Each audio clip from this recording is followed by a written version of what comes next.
Pirmiausia, reikėtų nenaudoti jokių trečiųjų šalių įrankių, tokių kaip DeepSeek arba chatbot.app.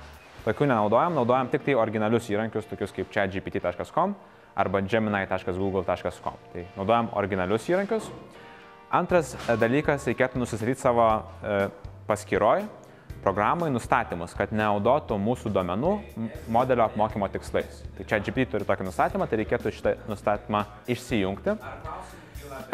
Trečias dalykas, reikėtų nekelti jokių labai konfidencialių arba jautrių duomenų, tai asmens kodų, tokios informacijos geriausia visai vengti, nuasmeninti ir jos nekelti į visus šitus įrankius, nesvarbu, netgi jeigu naudojamės ir tais patikimais įrankiais.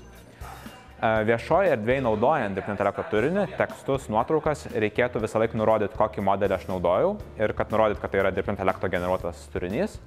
O jeigu naudojam turinį akademiniai literatūrai, moksliniais tikslais, tada reikėtų netgi nurodyti ir kada naudojom tą modelį, koksai tai modelis buvo ir kokia užklausa buvo siųsta, kad sugeneruota rezultatą. Tai žinant šitas tokias svarbiausias taisyklės, mes ir privačiai dirbam su šitais įrankiais, mums saugu ir kai naudojam turinį viešoje erdvėje, tas turinys buvo naudojamas etiškai ir mes pasakom visiems, kad naudojam tą ir tą įrankį. Tai tokios taisyklės 5.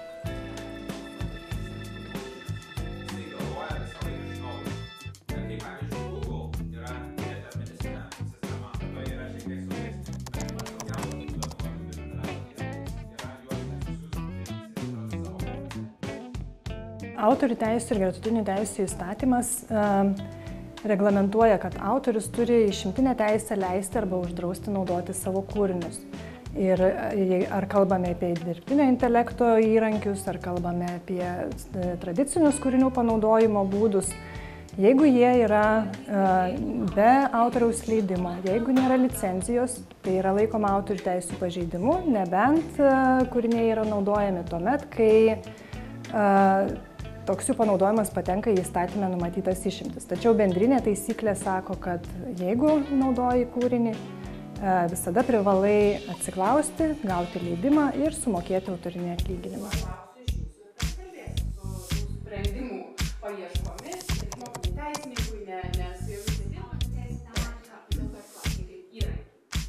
Plagiatas yra plagiatas nepriklausomai nuo dirbtinio intelekto. Ar jis yra, ar nėra, jeigu mes turim aišku atkartotą kūrinio motyvą, ištrauką, iškarpą, elementą kažkokį tai, aiškiai atpažįstamą iš ankstesnio kūrinio. Tai čia turim plagiato atvejį. Bet jeigu tai yra stilistinis panašumas, žanro, formos ar turinio, tai šito nepakanka plagiatui priskirti ar plagiatu vadinti. Panašumai net ir dideli, kartais gali nebūti plagiatas.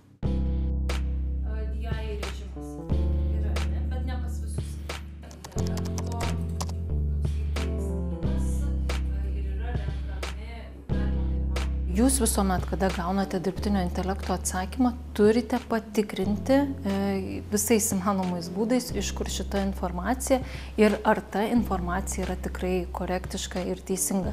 Nes jeigu jūs šito nepadarysite ir pasidalinsite viešai, tai jūsų gali laukti tam tikra atsakomybė, jeigu paaiškės, kad šita informacija yra neteisinga, galbūt melaginga.